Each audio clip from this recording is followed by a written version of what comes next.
A palavra de Deus, quando é vivida, torna-se a legítima defesa contra o diabo. Ele não pode nos acusar. O crente que não vive essa palavra fica desprotegido de sua cobertura espiritual. A palavra de Deus tem suprido meu espírito e me dado forças para vencer as provas. Jesus tem cuidado de mim como uma criança recém-nascida. Todo o meu crescimento espiritual foi concedido pelo Espírito Santo. Ele tirou toda a maldade do meu coração. Me libertou de todo o pecado que me impedia de crescer espiritualmente. Ele purificou a minha alma e o meu espírito. Fertilizou meu interior com a sua palavra e fez germinar os frutos espirituais. Essa semente que cresceu em meu coração tem dado bons frutos e vem amadurecendo a cada ano. Isso explica que eu estou em processo de transformação. Fui para a cidade de Bogotá, na Colômbia, pregar a palavra. Fiz uma campanha em um bairro pobre em uma igreja pequena. Fiquei preocupado com aqueles irmãos. O seu pastor disse que os irmãos já não são mais os mesmos. Perderam o calor espiritual, já não pregavam mais como antes, e aceitaram viver nessa situação de pecado. Alguns dessa igreja saíram em busca do calor que perderam, e foram para outros ministérios. O defeito não estava na igreja, estava em suas atitudes. Eles decaíram na fé, estavam à procura de igrejas que acendessem suas chamas. Jamais encontrariam essas chamas em outras igrejas se não se arrependessem de seus pecados. Se buscassem ao Senhor se arrependendo de seus pecados, aqueles galhos secos iriam enverdecer, e suas folhas cairiam e nasceriam outras novas. Os galhos floresceriam igual às flores da vara de Arão, provando que ele era santo e capacitado para ser escolhido. O galho seco não tem o Espírito Santo. Está sedento de Deus e procura meios para matar essa sede. Não tem consolador que possa encher-te. Está morrendo espiritualmente. Se Jesus é a vida e o crente está morrendo, é sinal de que ele está longe da fonte da vida que mata a sua sede. Muitos dizem: você não tem medo de ser assassinado por aquilo que fala? Eu disse: a minha segurança não é confiar em mim, mas naquele que me deu a vida. Somente ele é quem pode tirá-la. Tenho convicção de que ele é comigo e me livrará de todo o mal. Quando terminei de falar, entrou um homem com uma arma na mão e disse: prove que você é de Deus. Morrerá por ele hoje. Se quiser viver, negue o seu Deus. Eu disse: Satanás, escute aqui. Esse território não é seu. Perdeu. A partir de hoje eu declaro a sua derrota. O rapaz apontou a arma e disse: hoje tu vai morrer. Eu disse: pode atirar. Da sua arma não sairá nenhuma bala. A minha vida pertence a Deus. A chave da morte está nas mãos de Jesus. Somente Ele pode me matar. Quando eu comecei a falar essas palavras, aquele rapaz caiu endemoniado para trás. Ele estava se tremendo, parecendo que estava em convulsão. Eu expulsei os demônios. Eram legiões que estavam naquele corpo. O pastor daquela igreja disse: esse rapaz não é o primeiro. Entrou outros aqui e fechou a igreja. Você foi o primeiro que bateu de frente. Eu orei por aquele rapaz e ele aceitou a Jesus. Eu continuei falando. Deus tem segurado em minhas mãos e tem me guiado, e me cerca com a sua muralha de fogo que me serve de fortaleza. Perto dele estou tranquilo, nele tenho segurança e estarei livre do perigo. Estou em suas mãos, não posso cair, estou preso nele, me seguro nele, não posso me dobrar diante do pecado e nem ceder para os meus desejos. Permaneço leal a ele, e firme em sua presença. Ele tem me tirado do sufoco espiritual, tem tampado minhas fraquezas, tem me estruturado em sua palavra, tem restaurado as trincas desse templo e consertado as minhas colunas quebradas para que esse templo não vá ao chão. O pecado tentou entrar nesse templo e destruí-lo. O selo do Espírito Santo impediu que o pecado entrasse em mim, e lacrou as portas desse templo. No outro dia de pregação, o pastor estava pregando. Um rapaz entrou com uma faca nas mãos para matar o pastor. O pastor ficou apavorado. Eu entrei no meio e disse: em nome de Jesus, tu estás paralisado. Aquele rapaz havia levantado a mão para dar uma facada no pastor. Seu corpo ficou paralisado como uma estátua. Eu assoprei e ele caiu.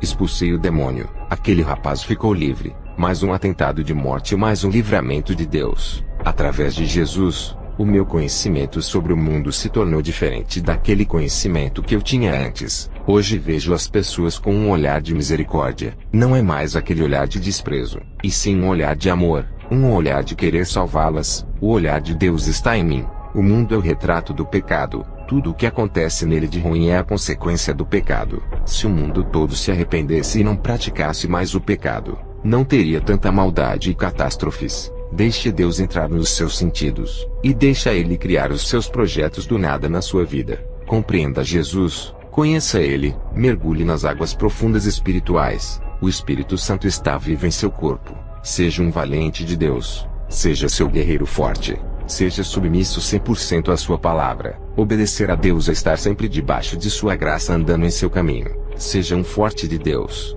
Deixe Ele usar você. Obedeça a sua palavra. Pague o preço para entrar no céu. Seja um espelho nesse mundo. Produza efeitos na vida de uma pessoa através de sua vida. Deixe o poder de Deus transformar você. Ele lhe dará força, capacitação, e fará uma potência espiritual contra o mal.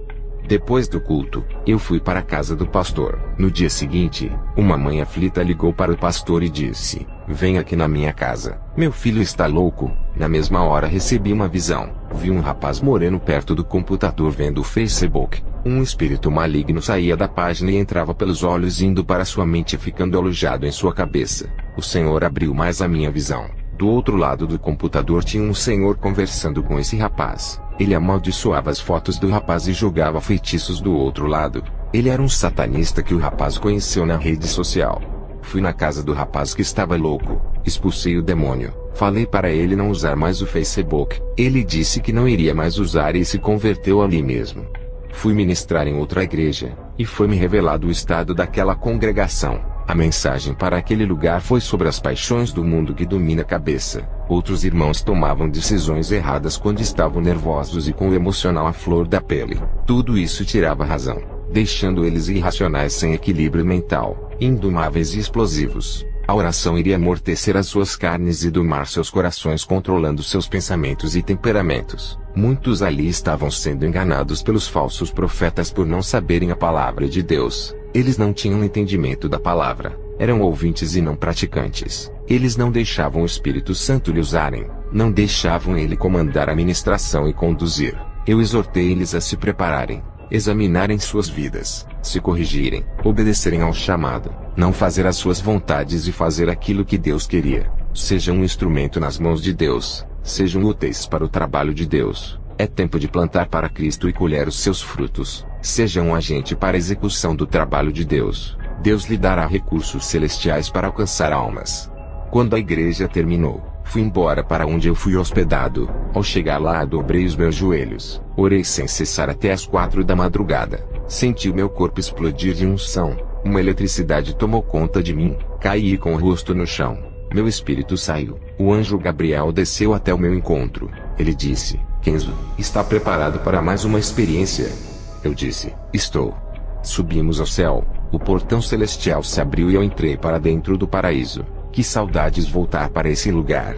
Os anjos do céu me receberam. Eu não sabia, mas o meu nome era popular no céu pelas obras que eu fazia na terra e pela vida que eu vivia na terra. Os falsos profetas, apesar de terem sua fama na terra, seus nomes não são citados no céu. O anjo me disse: "Satanás quer destruir a igreja através do pecado. Diga para eles rejeitarem o mundo e o que Satanás lhe oferece. Diga para matarem a vontade da carne e seus desejos dos corações. Aqueles que estão em Cristo e vivem uma vida santa, nenhum mal lhe atingirá, nem feitiçaria poderá te fazer mal, pois a santidade é sua armadura." Diga para a igreja fazer obras de caridade, ajudarem os oprimidos e aqueles que necessitam. A pessoa que você ajuda hoje, pode lhe ajudar amanhã se tiver gratidão. Diga para eles ajudarem sem esperar nada em troca. Sejam generosos e não interesseiros, a retribuição virá de Deus, seja na terra ou no céu. Jesus disse: "Meu servo, tu sempre teve dúvidas sobre a salvação de Salomão. Hoje irei revelar a ti onde Salomão se encontra." Eu e Jesus começamos a andar nas ruas de ouro no céu. Passamos perto dos edifícios de ouro que são as casas dos santos. Eu vi homens jovens com seus corpos resplandecentes. Eu vi Isaque, Jó, Sansão e Elias. Continuamos a andar e vi Maria Madalena, Ana e Isabel. Elas estavam lindas e seus rostos refletiam a glória. Chegamos em um lugar onde vi o rei Salomão. Suas vestes brancas refletiam o branco da justiça. Também vi Tiago e João Batista. Todos estavam felizes com sorrisos no rosto. Continuamos a andar e o Senhor disse: "Kenzo, aquela é a sua casa." Ao olhar, eu vi um grande prédio de ouro. Depois entramos na sala das coroas. O Senhor me mostrou a minha coroa. Também vi as minhas vestes brancas, a qual eu vou me vestir quando eu for morar lá. Vi os meus galardões que eu juntei na terra através do meu trabalho para Cristo. Jesus me disse: Estamos em um tempo onde muitos estão famintos espiritualmente. Eles não sabem como se alimentar, e procuram prazeres no mundo e não conseguem suprir suas necessidades espirituais com aquilo que é passageiro. O pecado pode alimentar a carne, não o espírito, e nada adiantará, pois o meu espírito se alimenta de mim e de minha palavra. Outros procuram falsas religiões e se alimentam de demônios e de pães imundos. Eles bebem das fontes de águas sujas e poluídas. Tudo isso causa mal-estar espiritual. Diga para minha igreja se esforçar na minha doutrina pura e santa, sem contaminação com filosofias vãs e teologias falsas. Muitos bispos e apóstolos tiveram suas mentes cauterizadas pela teologia. Não têm experiência com Deus. Vivem mortos na letra, sem direção da minha verdade. Apenas se baseiam em suas opiniões e pensamentos teológicos diferentes um do outro. Eles procuram a verdade em teologia dos homens. Não procuram a verdade em mim. Eu quero habitar neles através de meu espírito. Esses homens misturam a verdade de Deus com opiniões teológicas. Eles oferecem para as pessoas famintas uma meia verdade e uma meia mentira. Eles não procuram ter uma experiência com Deus e estão ligados com o mundo. São apenas estudiosos acadêmicos. Não são praticantes. Conhecem um Deus nos livros de teologia, não me conhecem como pessoa. Amam o mundo e o que nele está. Sua relação com o mundo é tão forte que eles não querem mais largar. Experimentam mais as delícias do mundo e não experimentam o sobrenatural de Deus. O mundo lhe oferece apenas algumas horas de alegria. Tudo é ilusão e passageiro. São armadilhas para a morte. Estão aliançados como o mundo. São como ratos atraídos pelo cheiro da comida, e caem na ratoeira da morte armada por Satanás. Depois eu voltei para a terra e fui para a igreja ministrar. Uma irmã da igreja me pediu para fazer uma visita em sua casa. No outro dia, eu orei pela irmã e disse: eu irei em sua casa fazer uma visita e uma oração. Ao chegar em casa dobrei os meus joelhos no chão. O Senhor falou comigo dizendo: não vá na casa daquela mulher. Satanás irá usar ela com mentiras para escandalizar o seu ministério. Lembra de José que foi escandalizado pela mulher de Potifar. Essa mulher irá fazer o mesmo contigo. No outro dia não fui para a casa dela. Ela veio me perguntar o porquê eu não fui. Eu disse que Deus não havia permitido. Quando acabei de ministrar, aquela irmã veio até mim e começou a me seduzir com palavras. Eu repreendi. Ela caiu endemoniada. Ela foi liberta do espírito de sedução. O Senhor Jesus me revelava que o diabo arma ciladas nesse mundo. Ele conhece o ponto fraco de todo mundo. Ele estuda cada pessoa e ataca nas fraquezas. Essa é a importância de sermos selados e termos a palavra reinando em nós, endurecendo os nossos corações para o pecado. Jesus disse que nós temos que ser mais ativos espiritualmente. Não podemos baixar a guarda e nem parar de orar. Se vacilarmos nessa reta final, todo o nosso trabalho e nossas obras que concluímos a longo prazo terá sido em vão. Eu tenho andado em várias igrejas. Tenho tido visões de uma mulher adormecida vestida de noiva dormindo em um sono profundo. Uma sonolência espiritual. Vamos sair dessa sonolência espiritual que não deixa vocês acordarem para a realidade do mundo espiritual. Esse sono não deixa vocês enxergarem os seus pecados. Não sabem mais diferenciar o certo do errado. Tudo é comum. O pecado é normal. Esse sono está tirando suas consciências daquilo que é espiritual. Seus olhos estão fechados para o pecado, e não se abrem para olhar para se corrigirem. Não sabem o que estão fazendo. Viraram pessoas sonâmbulas andando sem consciência das coisas. Andam em caminhos tortos pensando que estão na graça. Acordem. Vocês estão em uma guerra espiritual contra as forças do mal. Somente os fortes vencerão e os perdedores serão entregues para as legiões malignas. Serão presos e encarcerados no inferno. O galardão dos crentes perdedores são prisões e condenações eternas. Seu inimigo Satanás está tão perto de vocês, agindo diante de seus olhos, e vocês não acordam para ver. Ele já se infiltrou, e vocês ainda não sabem se é ele quem está agindo, pois perderam sua identidade de cristãos. Até quando homens iguais a mim irá alertá-los? Eu terei poucos anos aqui na terra, sou um idoso. Depois que eu partir para a glória, dificilmente outro se levantará no meu lugar para o alertar. O relaxamento espiritual está entrando, e isso abre aberturas no mundo espiritual para os demônios entrarem. Muitos já não ministram como antes. A unção não é a mesma. A sua comunhão com Deus está se rompendo aos poucos. Eles precisam de um renovo espiritual. Busque o avivamento do Espírito Santo. Vejo irmãos abatidos na hora da pregação. Não sentem a alegria de falar de Jesus. Não deixam o Espírito Santo dissipar a tristeza e trazer a alegria. Seus rostos tristes na hora de ministrar revelam seu estado de homens vazios por deixar os seus problemas sufocarem. Eles não deixam seus problemas fora e carregam para os dias de igreja. não conseguem manter seus semblantes alegres e não transmitem alegria em suas ministrações. Eu não entendo por que não são felizes e alegres quando pisam seus pés dentro da casa de oração. Vocês têm o privilégio que o povo de Israel não tem. Eles rejeitaram o Messias e vocês pegaram para vocês. E mesmo assim com seus nomes escritos no livro da vida não estão contentes, deixando as provas abalarem as suas fés. Não sentem motivações por nada. Parece que vêm para a igreja obrigados. Jesus não quer isso. Ele não aceita sacrifícios imperfeitos. Peça para o Espírito Santo preencher vocês. Ele matará sua fome de felicidade, alegria, esperança e paz enchendo seus vazios. Eu cobro isso de vocês.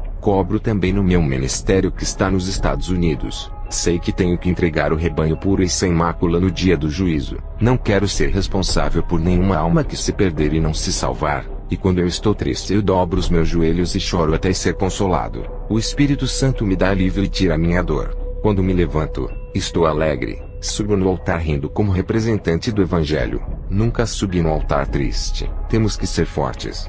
Perdi o meu filho David. A morte traz dores. Nem tudo o que perdemos é um mal, pois a perda representa a transformação. Isso muda o coração em relação à vida. As dores físicas e emocionais nos fazem assumir uma posição de guerreiros diante da situação, e isso agrada a Deus, nos traz para perto dele, e nos faz despertar espiritualmente. Deus testa a nossa fé para ver se estamos firmes nele.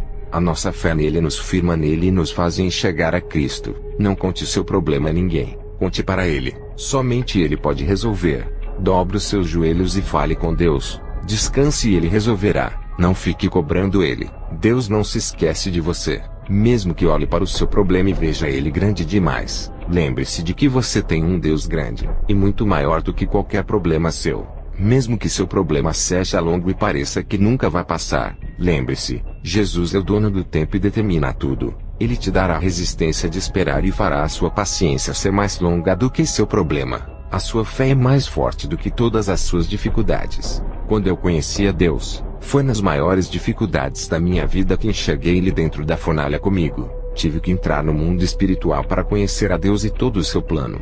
O Espírito Santo invadiu o meu ser de uma maneira que fiquei sensível ao seu toque. Minha sensibilidade espiritual ficou aguda, senti mais prazer de ficar em sua presença. Satanás apareceu para mim e tentou me desanimar. Ele disse que por mais que eu pregasse a santidade, amor, perdão e o arrependimento, por mais que eu conservasse essa doutrina não teria êxito mundial, pois ele me falou que criou falsas seitas como Mormons, Testemunhas de Jeová, Adventismo e outras seitas com aparência de igrejas caridosas e bondosas para contaminar a sã doutrina, e que era tarde demais para eu espalhar a doutrina verdadeira, pois ele estava multiplicando as suas seitas enganosas pelo mundo. Satanás foi embora e eu tive uma visão. Vi uma noiva de preto, uma falsa igreja sentada no trono e reinando. Uma voz me dizia: está multiplicando igrejas falsas. Irei buscar a minha verdadeira igreja antes que ela seja contaminada e enganada pelas falsas noivas, a noiva de Satanás. O Espírito Santo me revelou divisões dentro das igrejas, por causa de brincadeiras ofensivas que irritam o próximo e não respeitam o irmão que não gosta de brincadeiras. Vamos ser maduros para as coisas de Deus e crianças para a malícia desse mundo. Se acostumem a andar na doutrina. Sei que é difícil. Logo se acostumarão. Sejam viciados em orações todos os dias. Caiam nessa rotina espiritual. Vivam uma vida santa. Se viverem uma vida relaxada na presença do Senhor, ninguém dará crédito por suas palavras. Você é a palavra que prega, assim como Jesus é a palavra. Muitos vivem uma vida de pecado. Não ganham mais almas por escandalizarem o Evangelho. Caíram em descrédito por causa de seus testemunhos. Os falsos mestres, doutores da mentira, estão dentro das igrejas usando a própria palavra de Deus para enganar, como Satanás usou a palavra de Deus para enganar a Jesus no deserto. Se não estivermos revestidos com as armaduras da santidade, seremos presas fáceis. O diabo não se importa com crentes que buscam bênçãos materiais. O materialismo para o diabo não tem valor nenhum, é perecível. O diabo se importa com aquilo que é eterno. Os que buscam as coisas espirituais, quem busca morar no céu, coisas não perecíveis, tudo isso incomoda o diabo. Ele sabe o que perdeu, jogou sua herança fora, sabe o que é bom e não quer que consigamos o que ele já perdeu. Ele colocará obstáculos e impedimentos espirituais para vocês não crescerem espiritualmente. Para Satanás, é melhor que fiquemos ricos e milionários na terra se desviando, do que termos galardões no céu. Ele prefere que conquistemos o mundo, sejamos poderosos aqui ao invés de conquistarmos o céu, pois a riqueza corrompe, e a riqueza dessa terra acaba. Já as dos céus são eternas. Nossas riquezas não estão nesse mundo, estão sendo armazenadas no céu para onde iremos morar, para que ajuntar tesouros na terra, se quando morremos não levaremos nada. Tudo vai ficar aqui, para onde vamos não levaremos, pois o noivo nos levará e deixará os nossos bens. Que todos que ouvem esse testemunho venham a se reconciliar com Deus, que venham a receber uma unção especial ao ouvir essas palavras. Amém.